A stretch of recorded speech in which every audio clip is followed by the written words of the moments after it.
So, before we go looking at other people's story, let's be mindful so that we don't use it to choke, to strangle ourselves. I hear a lot of people say, oh, and this white person did this and that white person. No, look beyond. A lot of times you'll find that is why they'll hire a CEO, or they'll hire a director, or they'll hire, the minute they put their child in at the top, the business falls apart. Yeah. 3 generations. Collapse. Vanderbilt, the Vanderbilt family, they were one of the richest. The first generation made a whole lot of money. The second generation came and spent it. The third generation is Anderson Cooper on CNN. He has just a little. He needs to work. So be mindful of the stories you hear, the stories you listen to. Your children don't necessarily need to follow your path. I did not follow my father's path. Neither did I follow my mother's path. I carved my own path. This young lady here does not have to follow my path, but being here with me by virtue of osmosis, I'm laying a foundation for her. Yeah, that's how we have to see our story. My soul compass and purpose in life may not be the same as hers. She needs to grow, discover, and what as a parent we do is to guide them to be the best version of themselves, not photocopies of us.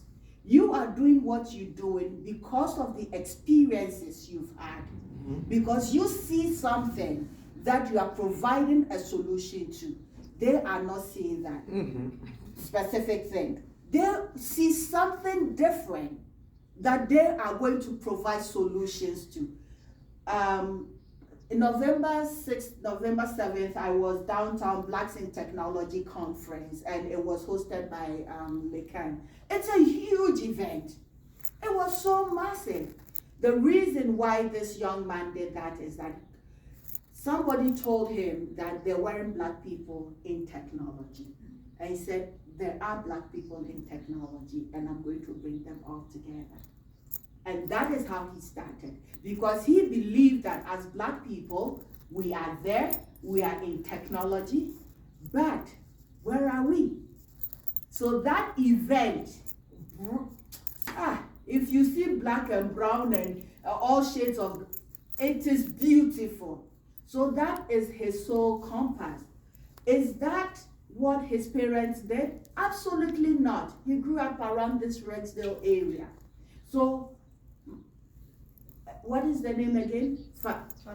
Farida, you are put here for a reason and a purpose, to give people a stepping stone, to guide them. The people you are guiding, you never know where they will get to in their lives, because they needed to come and meet you, be with you in your presence, for you to give them what God or the universe has decided. This is what you need to do. And Farida, I feel what you're feeling, but let me tell you something. The sooner you start enjoying what you're doing, the better.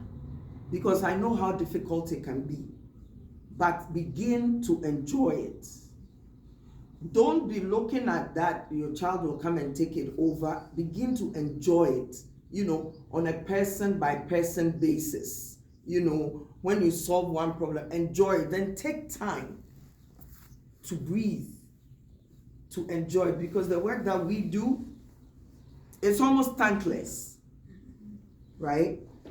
But we cannot force our children to come and take it over. If we don't watch it, they'll never talk to us again. And that because the passion with which you are doing it, you came from Africa, right? So you know the suffering of the refugees. You had your child here. Your child is probably wondering, why are these people living refugees? Who asked them to come and be refugee? Do you see where I'm coming from? Yes. Your child, know what it means.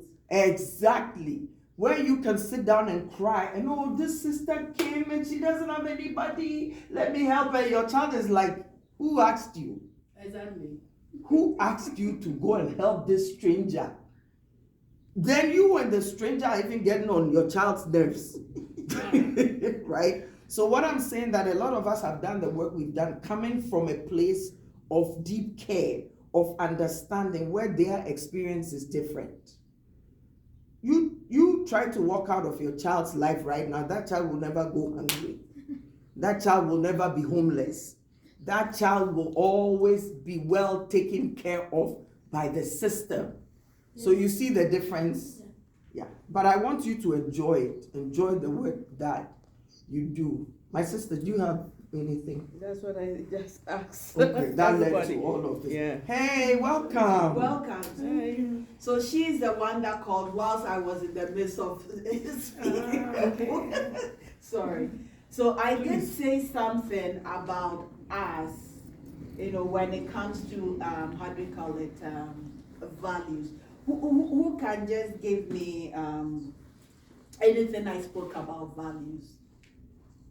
Just anything that comes off the top of your head. What do you remember about values? Respect, dignity. About Your But you have a lot of journals, so if I give it to you. Jonah. Give it to the little girl. She said she doesn't have it. Which one? This little girl. Okay. So, on this journal, it says, make today so awesome. Oh, thank you. Okay? Yes. And then start journaling. Even you can go back to your experiences coming here, your hopes, your dreams, your aspirations. Next year, what you plan to do in the next 2 years, in the next 5 years, in the next 10 years. You can do some moonshots. As if you don't achieve it, you fall amongst the stars, and that is perfectly fine. So put it all down. The kind of husband you want to marry, if you have that in mind, you can write it all down and then tick, tick, tick, or cross, cross, cross, whichever one it is. That's Okay. it. Any more questions for me before I leave and set my torch down? Thank you. Thank you so much. Thank you so much. Does anybody want to say something to us, Sister? You wanna-